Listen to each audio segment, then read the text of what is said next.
Good morning dear students. आज हम बात कर रहे हैं BSc first year physics paper first mechanics की। इसमें जो हमारा टॉपिक चल रहा था वो था सेंटर ऑफ मास। ठीक है, किसी वस्तु का सेंटर ऑफ मास क्या होता है इसके बारे में हमने देखा था। उसके बाद में हमने सेंटर ऑफ मास की स्थिति निकाली थी। ठीक है, RCM क्या आई थी, वो हमारा जो टॉपिक चल रहा था वो था सेंटर ऑफ मास, द्रव्यमान केंद्र। ठीक है, जिसमें हमने सेंटर ऑफ मास की पोजीशन निकाली थी किसी एन, ठीक है ना, एन कणों के निकाय के लिए। इसमें एन कण थे, इस एन कणों के निकाय के लिए हमने सेंटर ऑफ मास, मान लो ये सेंटर ऑफ मास है, इस पॉइंट के ऊपर आपका सेंटर ऑफ मास है, इसकी हमें RCM मूल बिंदुओं की सापेक्ष पोजीशन निकाली थी। ठीक है, वो RCM क्या आई थी,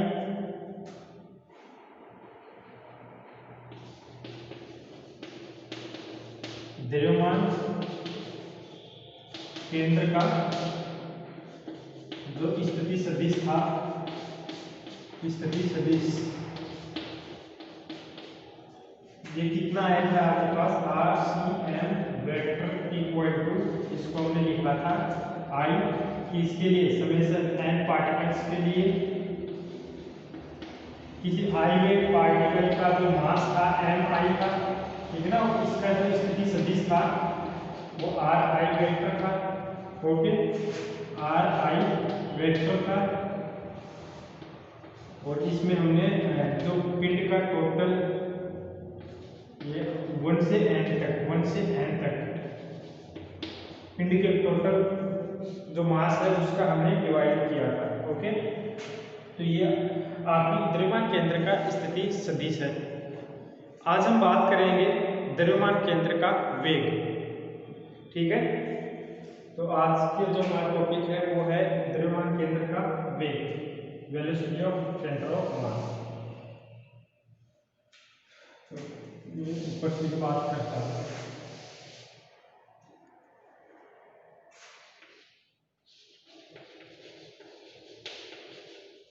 द्रव्यमान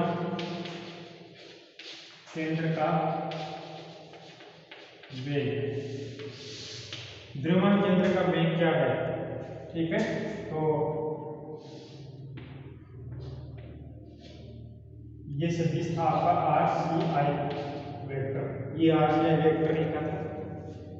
ओके, तो इसको हटा रहा हूं, इसको जो इक्वेशन है कुछ इक्वेशन दे दीजिएगा इसको। ठीक है, RCM ये हम जानते हैं, RCM वैल्यू दिस होती है, ठीक है ना, द्रव्यमान केंद्र। तो द्रव्यमान केंद्र का वेग, तो सीधा सा आप जो समीकरण 1 लिखी है हमने, समीकरण जो 1 लिखी है, इस समीकरण 1 का P के सापेक्ष अवकलन कर दो, अवकलन करने पर, ठीक है ना, दूरी में परिवर्तन की दर क्या कहलाती है, वेग।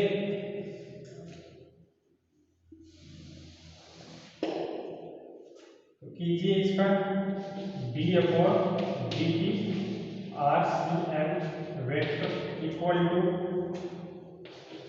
d/dt, ठीक है ना, ये समेशन I से n mi और Ri vector upon summation I mi। Okay, इसको आगे और सोल्व कर लेते हैं यहाँ पर।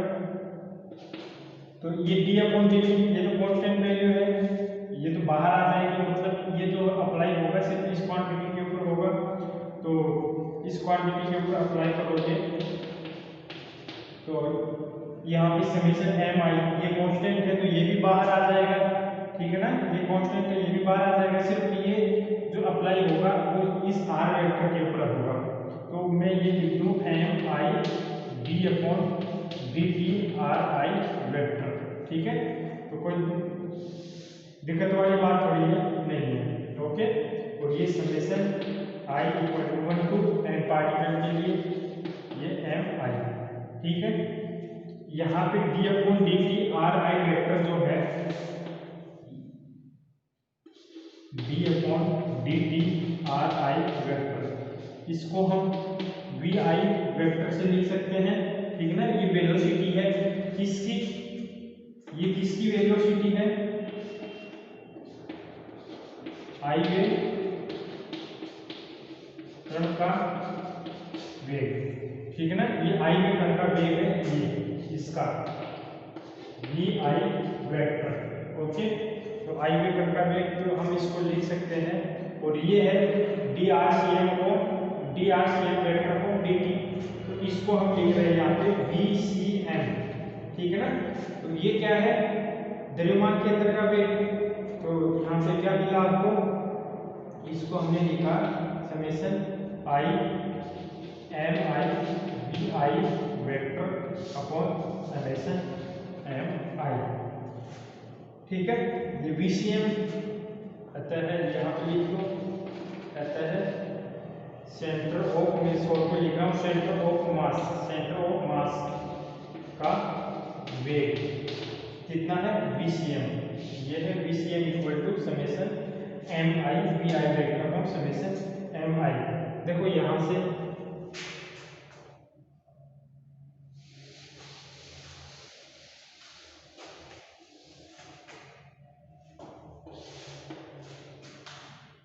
ये जो VCM है और ये समेशन एम आई है, समेशन एम आई को हम कैपिटल एम से लिखते हैं, तो यहाँ से VCM vector equal to summation I am i r v I vector upon capital M, ठीक है। तो यहाँ पे ये हो गया capital M VCM vector equal to summation I am I we I vector, ठीक है, m I we I vector. और देखिए ये जो m I we I vector है, तो आप जो मोमेंटम होता है, संवेग होता है p i equal to m I we I vector, ठीक ना, p i vector equal to m I we I vector. तो ये एम वी संवेग होता है, इसलिए हम इसको पी आई लिख रहे हैं। तो ये पी आई क्या है, पी आई क्या है, ये आई वे कण का संवेग है, ठीक है ना। और कौन सा संवेग है, रेखीय संवेग, दो संवेग होते हैं, रेखीय संवेग और कोणीय संवेग, तो ये रेखीय संवेग है यहाँ पे आई वे कण का। तो इसको हम समेशन को इस पी आई के फॉर्म में लिख सकते हैं, ओके। तो m v c m vector equal to summation p i, okay, summation p i. तो समेशन पी आई, ये i equal to 1 to n है, ठीक है। तो पी आई वेक्टर, सॉरी, तो ये पी आई, यदि हम ये समेशन पी आई के ऊपर लगाते हैं तो ये क्या मिलेगा हमको, इधर ले रहा हूँ इसको,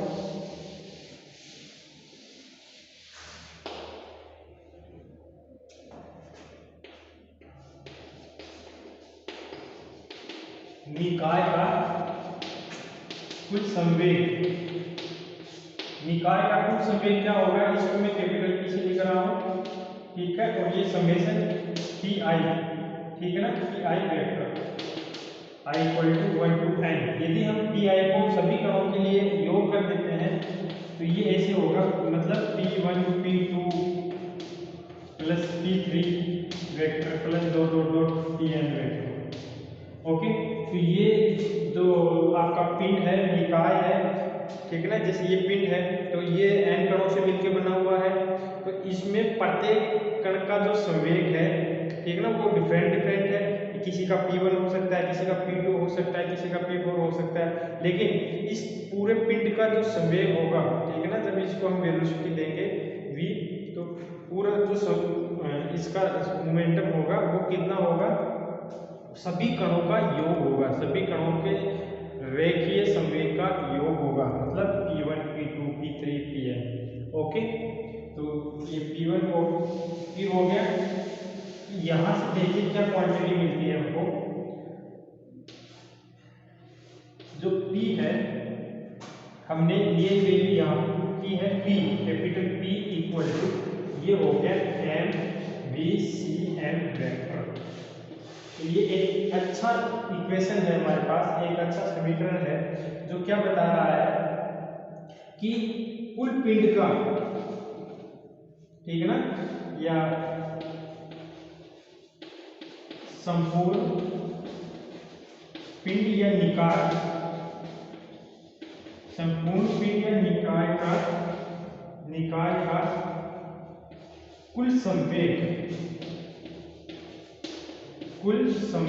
जो कुल संवेग है पी वेक्टर, ठीक है ना, ये कुल संवेग किसके बराबर होता है? कुल संवेग पिंड के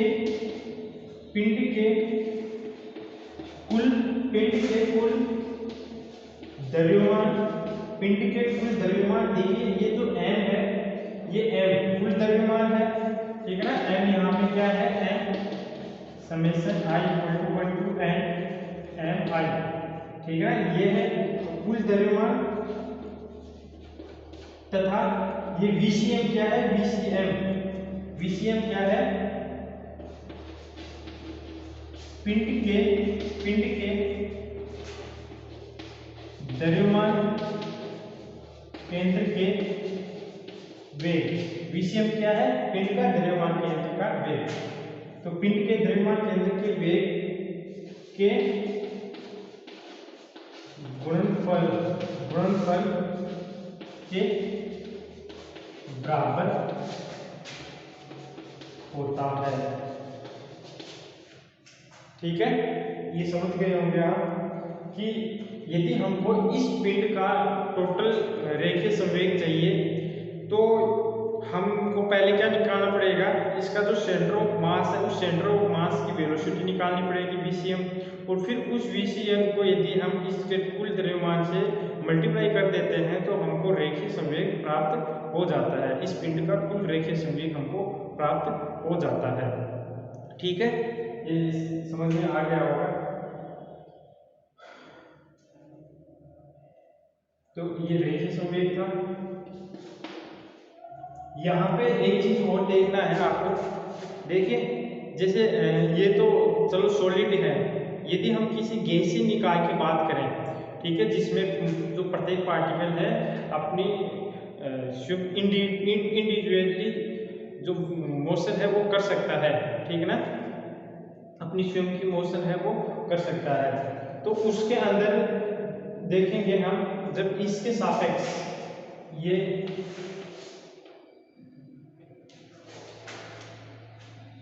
कोई ये निकाय है जिसमें ये पार्टिकल है, ठीक है ना, जिसमें ये पार्टिकल है, तो ये पार्टिकल स्वयं गति कर सकते हैं, ठीक है ना, ये इधर से इधर आ सकता है, इधर से उधर।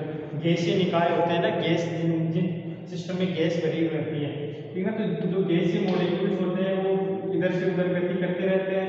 जैसे ये कमरा है, इस कमरे में जो गैस भरी हुई है, तो ये गैस के मॉलिक्यूल्स हैं, धूल के कण है, वो इधर से उधर गति कर रहे हैं।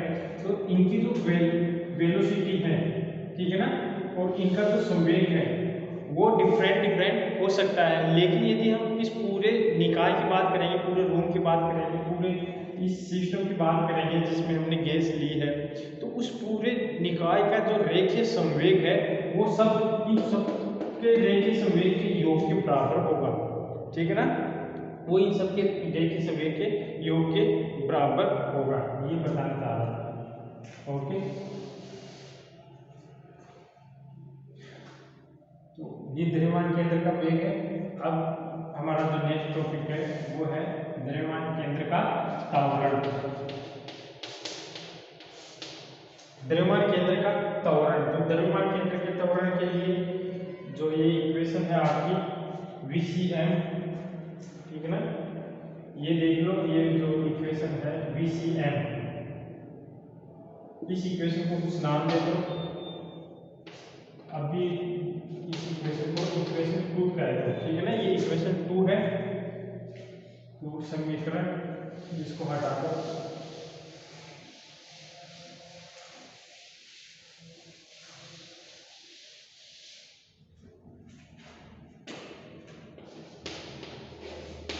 समीकरण दो का P के सापेक्ष अवकलन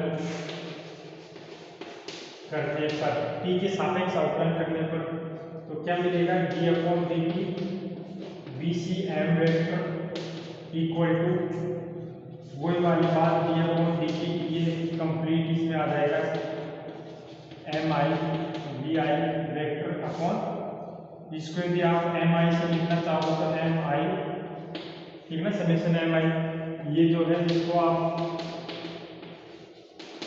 mi से समेशन से लिखना चाहो समेशन से लिख दो, कंप्लीट लिखना चाहो तो कंप्लीट लिख दो। ओके, तो यहाँ से आपको क्या मिलेगा, जो d/dt BCm है इसको हम ACM लिख देते हैं, ठीक है ना, ये है द्रव्यमान सेंटर ऑफ मास का त्वरण, ठीक है ना, सेंटर ऑफ मास का त्वरण ACM। और यहाँ पे ये 1/, ये कैपिटल M ये ऐसे आ जाएगा, और यहाँ पे आप ये समेशन mi, इसके ऊपर d/dt, ये t का फंक्शन है नहीं तो ये बाहर निकल जाएगा, और यहाँ पे d/dt और vi वेक्टर ये आ जाएगा, ठीक है ना। तो यहाँ से हमको क्या मिलता है, ACM सेंटर ऑफ मास का जो त्वरण है वो कितना मिलता है, समेशन i mi, और इसको हम लिख सकते हैं ai वेक्टर, ठीक है ना, ये कितना है ai वेक्टर त्वरण, ai vector upon capital M। तो यहाँ से देखो, यहाँ से आप इसको ये लिख सकते हैं capital M ACM vector equal to summation i mi ai vector, और जहाँ जो ai वेक्टर है ये i वे कण का त्वरण है, ठीक है ना, ये जो ai है ये i वे कण का त्वरण है, हमने जो पिंड लिया है उस पिंड में i वे कण का त्वरण कितना है, मूल बिंदुओं के सापेक्ष वो ai है, ठीक है। और ये mi i वे कण का मास है, तो जो ये mi और ai वेक्टर ये जो कंप्लीट क्वांटिटी क्या दे रही है हमको, फोर्स, ठीक ना, बल क्या होता है, F इक्वल टू ma जहाँ m द्रव्यमान और a त्वरण होता है, तो यहाँ पे ma बल है, तो ये कौन सा बल है, ये i वे कण के ऊपर लग रहा है फोर्स है, ठीक है ना, i वे कण पर लग रहा फोर्स है, तो इसको हम ऐसे देख सकते हैं,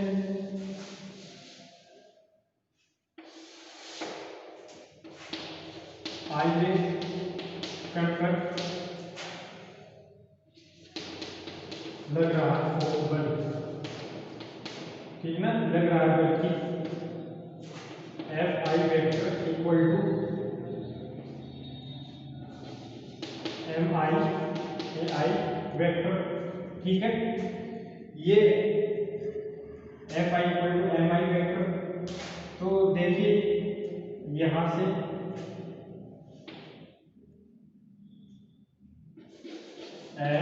MACM vector equal to summation Fi vector, okay, ये i equal to 1 to n, i equal to 1 to n Fi vector.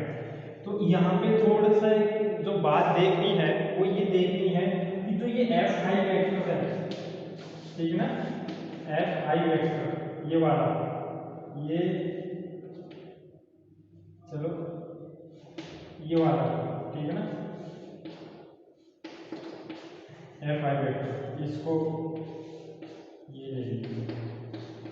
ये दो वेक्टर से मिलकर बना, दो फोर्स से मिलकर बना हुआ है, एक तो Fi बाह्य बल, ठीक है ना, एक्सटर्नल फोर्स, ठीक है ना, एक्सटर्नल फोर्स, और एक मिलकर बना हुआ है Fi आंतरिक बल, इंटरनल फोर्स, आंतरिक बल, ठीक है ना, आंतरिक बल, ये दो बलों से मिलकर बना हुआ है। आंतरिक बल का मतलब यहाँ पे क्या है, इसको हटाना होगा, मतलब देखो आंतरिक बल का मतलब ये एक पार्टिकल ये है, दूसरा पार्टिकल ये है, ठीक है ना, एक पार्टिकल ये है, दूसरा पार्टिकल ये है। इस पार्टिकल के कारण इस पार्टिकल के ऊपर बल लग रहा है, ये 1 है ये 2 है, तो इसके कारण इस पर बल लग रहा है F21, ठीक है ना, और इस पार्टिकल के कारण इस पर बल लग रहा है F12, ठीक है। तो ये न्यूटन का जो तृतीय नियम है, क्रिया प्रतिक्रिया का नियम, ठीक है, उससे क्या मिलता है हमको, ये F12 इक्वल टू F21, ठीक है। ये मैग्नीट्यूड में इक्वल होते हैं लेकिन डायरेक्शन में विपरीत होते हैं, एक दूसरे के विपरीत होते हैं, तो ये एक दूसरे को क्या कर देते हैं, कैंसिल आउट कर देते हैं यहाँ पे, ठीक है। तो ये जो आंतरिक बल होता है Fi आंतरिक बल, इसकी वैल्यू क्या होती है 0, इसको हम यहाँ पे नेगलेक्ट मान लेते हैं, ठीक है। और ये मानते हैं कि जो बल लग रहा है वो सिर्फ बाह्य बल ही लग रहा है, ठीक ना, जो पार्टिकल अफेक्टेड है वो सिर्फ बाह्य बल से ही है, एक्सटर्नल फोर्स से ही है, इसलिए हम इसको इस तरीके से लिख देते हैं MACF vector equal to summation Fi, ये बाह्य बल के कारण ही है, ठीक है ना, Fi वेक्टर, ये जो बल है बाह्य के कारण है, ये नेगेटिव हो जाता है इसके कारण, ठीक है ना, ये समझ लेना इसको। तो अब ये F बाह्य बल है, तो जो फोर्स होता है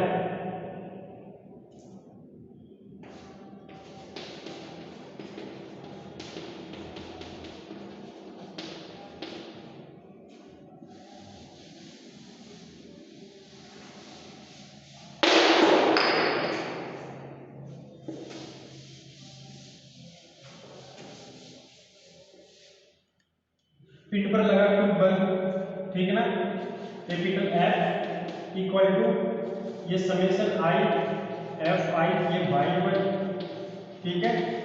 तो इसको हम ऐसे लिख सकते हैं F1 vector plus F2 vector plus dot dot dot, ये n पार्टिकल्स के ऊपर लगा हुआ है, n पार्टिकल्स के ऊपर लगा हुआ है, तो ये Fn वेक्टर, ओके। तो इसको हम यहाँ से लिख सकते हैं FNACM vector equal to capital F vector. तो देखिए यहाँ पे इससे क्या मिल रहा है आपको कि पिंड के ऊपर, वस्तु के ऊपर या पिंड के ऊपर जो कुल बल लग रहा है वो कुल बल पिंड के टोटल द्रव्यमान, ठीक है ना, सब कुल द्रव्यमान तथा जो पिंड का सेंटर ऑफ मास है, इस सेंटर ऑफ मास के त्वरण के गुणनफल के बराबर होता है, ठीक है। तो यदि हमको किसी पिंड के ऊपर कुल बल निकालना है तो हम उस पिंड के कुल द्रव्यमान को सेंटर ऑफ मास के त्वरण से यदि हम मल्टीप्लाई कर देंगे तो हमको कुल बल मिल जाएगा। यहाँ से हमको क्या मिलता है कि पिंड या निकाय पर कुल बल, पिंड या निकाय के कुल द्रव्यमान तथा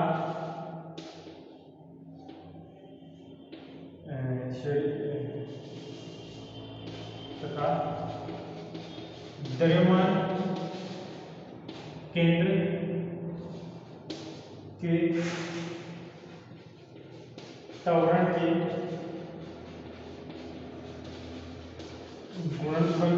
के गुणनफल